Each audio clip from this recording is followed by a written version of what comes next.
Gubernur DKI Jakarta Anies Baswedan dan Wakil Gubernur Ahmad Riza Patria resmi mengakhiri masa jabatannya hari ini, 16 Oktober 2022. Selama masa jabatan gubernur telah banyak pencapaian, namun juga ternyata masih banyak permasalahan kota Jakarta yang belum terselesaikan. Lantas apa saja pekerjaan rumah bagi Gubernur DKI Jakarta selanjutnya? Dan tentunya apa saja harapan warga ibu kota tercinta ini? Kita ikuti liputan khas Vloganza bersama Bayu Pradana.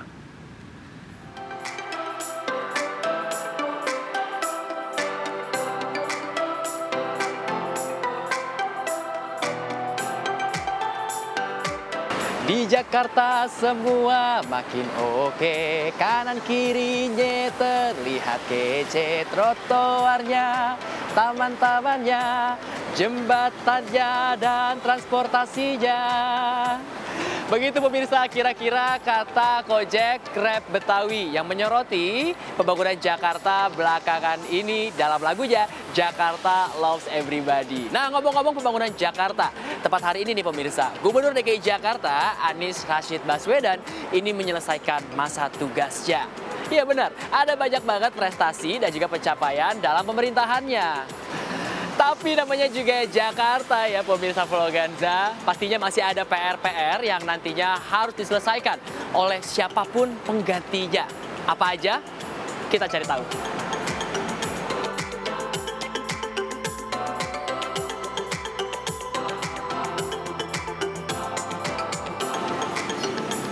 Nah, banyak fasilitas umum dan juga fasilitas sosial yang bisa dirasakan oleh warga Jakarta. Tapi juga ada sejumlah hal yang masih mengganjal, yang masih harus diselesaikan. Nah, kira-kira apa kata warga kota Jakarta? Kita tanya.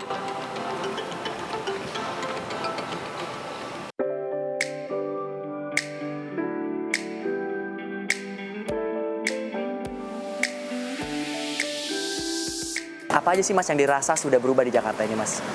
Kalau dari saya pribadi sih sekarang terasa banyak ruang-ruang publik baru ya, yang aksesibel untuk semua kalangan di Jakarta ya. Ya. Dan itu bisa terlihat di Taman Literasi ini sangat baik ya. Jadi simpul-simpul aktivitasnya tuh jadi terasa lebih melebar ya. Jadi untuk berrekreasi atau beraktivitas itu warga Jakarta nggak melulu harus mengeluarkan uang ya. Sebenarnya lumayan banyak ya yang sudah berubah, tapi karena kita sedang ada di taman, jadi saya mau bahas tentang taman yang termasuk fasilitas umum. Semenjak Pak Anies menjabat itu sudah banyak sekali ya taman yang ada di Jakarta. Apalagi kalau tidak salah saya baca berita itu ada 100 taman baru di Jakarta ya. Oke. Nah, itu patut diapresiasi. Kenapa? Karena sulit sekali untuk bikin taman fasilitas umum di tengah kota Jakarta. Apalagi seperti taman literasi yang ada kegunaan lainnya, nggak cuma taman tapi untuk baca buku juga. Jadi nggak perlu ke mall ya kalau weekend, bisa baca buku dan lain-lain. Benar. Nah, kalau tadi yang sudah berubah, yang masih jadi PR untuk siapapun nantinya Gubernur Jakarta nih Mbak, apa nih PR-nya? Tinggal diarahkan aja sih tamannya ini, fasilitas-fasilitas umumnya ini berguna bagi semua kalangan termasuk kalangan disabilitas. Jadi lebih diarahkan fasilitas-fasilitasnya itu bisa digunakan secara adil untuk semua orang gitu. Apa yang dirasa sudah berubah dari masa jabatan Pak Anies di Jakarta ini? Mungkin yang sangat terasa ya dalam 5 tahun zamannya Pak Anies ini lebih ke pembangunan infrastruktur, terus juga banyak taman nih kayak gini juga kan, lebih ke ruang terbukanya gitu, Terbukanya banyak ya. Ada kemajuan transportasi yang mungkin yang sangat signifikan sih menurut saya. Semakin banyak ya. Iya. Yang masih jadi PR nih untuk siapapun gubernur setelah Pak Anies nantinya. Lagi-lagi mungkin penyakitnya Jakarta ya banjir. Banjir ya. Ya betul banget. Oke, mungkin itu juga bukan PR buat hanya gubernur siapapun nantinya, tapi juga buat masyarakat ya. Betul banget. Betul banget.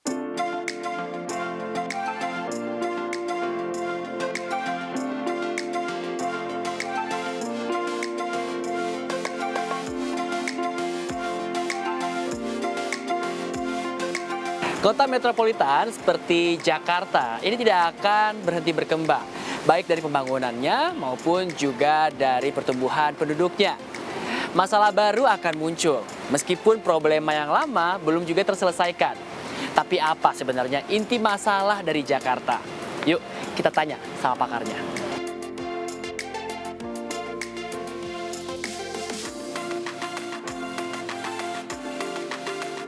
Pak Nirwono, apa Ya, kabarnya Pak? baik Mas Bayu, terima kasih. Sehat Walaupun ya. Jakarta ini Lagi lagi hujan. sering hujan ya. Iya, betul, Harus betul. sehat. Hai. Pak Nirwono, Ya. masa Pak Anies ini telah habis. Ya, Ada betul. nggak catatan-catatan yang Pak Nirwono Ya. simpan nih? Betul.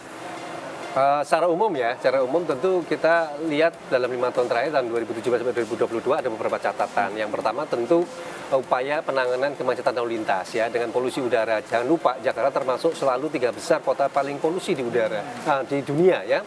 Sehingga perlu pekerjaan besar untuk umpamanya menerapkan kebijakan transportasi yang terintegrasi, kemudian membangun trotoar yang sudah kita lihat dan juga jalur sepeda. Nah, ini PR menurut saya yang dapat dilanjutkan berikutnya. Kedua, yang saya juga catat yaitu tentu penanganan banjir. Karena kita lagi musim hujan nih. Betul. Kemarin juga banjir ya di mana-mana. Nah, ini juga menjadi catatan berikutnya yang kita harapkan ke depan dapat lebih baik lagi. Kenapa?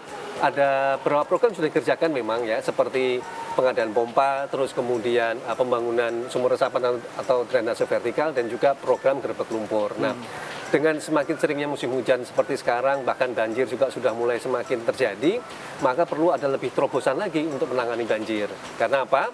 Kalau kita lihat beberapa hari minggu lalu misalnya ya, bagaimana terjadi banjir kiriman, kemudian ada banjir lokal ya, jalan-jalan tergenang, ini tentu perlu ekstra lebih giat lagi dalam penanganan banjir. Nah, ketiga yang kita lihat juga yaitu program-program turunan lain seperti pembangunan perumahan rumah susun misalnya, penanganan perkampungan kumuh ya, sampai dengan menata ulang tata kota Jakarta dengan lahirnya revisi dari rencana detail tata ruang Jakarta. Jadi apa yang menjadi PR-nya Jakarta ini? Menjadi masalah utama Ya. dari Jakarta nih setelah berapa ratus tahun? 400 tahun lebih ya? Iya betul. Ya. PR Jakarta sebenarnya ke depan ya, 5 bahkan 10 tahun ke depan tentu siapapun gubernurnya misalnya, maka PR berikutnya adalah bagaimana menyelesaikan masalah banjir, kemudian menyelesaikan masalah kemacetan lalu lintas dan polusi udara. Nah, fokus kedua itu, dan itu sangat terkait dengan rencana tata kota. Kalau gubernur tersebut berhasil menyelesaikan dua masalah tadi, maka bisa dipastikan dia akan tercatat dalam sejarah sebagai salah satu kepala daerah yang berhasil menyelesaikan masalah Jakarta. Terima kasih Pak Nirwono. Ya, sama-sama Bayu. Semoga Jakarta lebih indah lagi. Terima kasih, sehat-sehat Pak. Ya, semua sehat.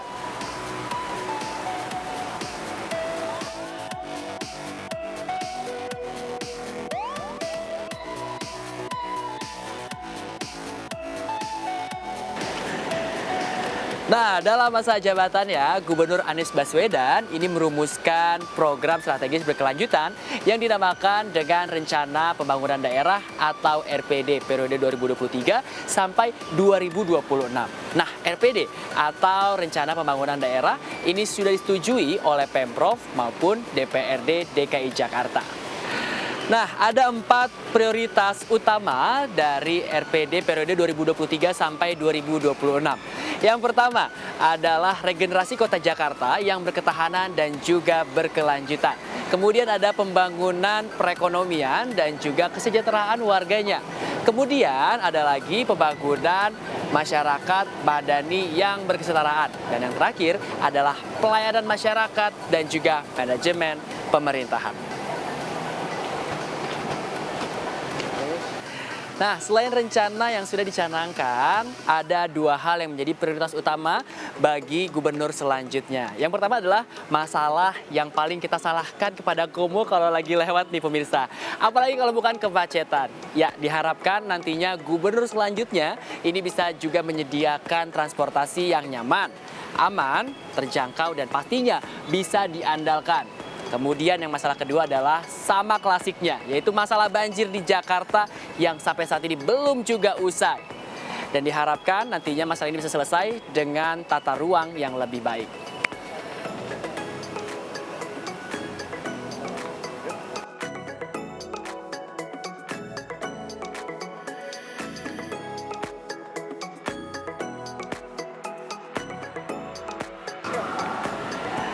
Jakarta telah berganti-ganti pemimpin, namun sejumlah masalah ini tetap muncul.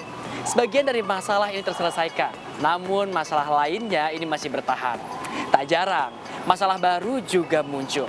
Dibutuhkan kepemimpinan yang kuat dan juga visioner untuk menciptakan Jakarta sebagai ibu kota, sekaligus kota yang nyaman, aman, dan sejahtera bagi warganya. Namun hal ini tidak akan terwujud apabila cita-cita Jakarta hanya digantungkan kepada pemimpinnya saja tanpa adanya perubahan gaya hidup yang lebih baik dari warganya. Bersama juru kamera Jemi Jasin, saya Bayu Pradana. Kita ketemu lagi di vlog Gajah lain kali. Sampai jumpa.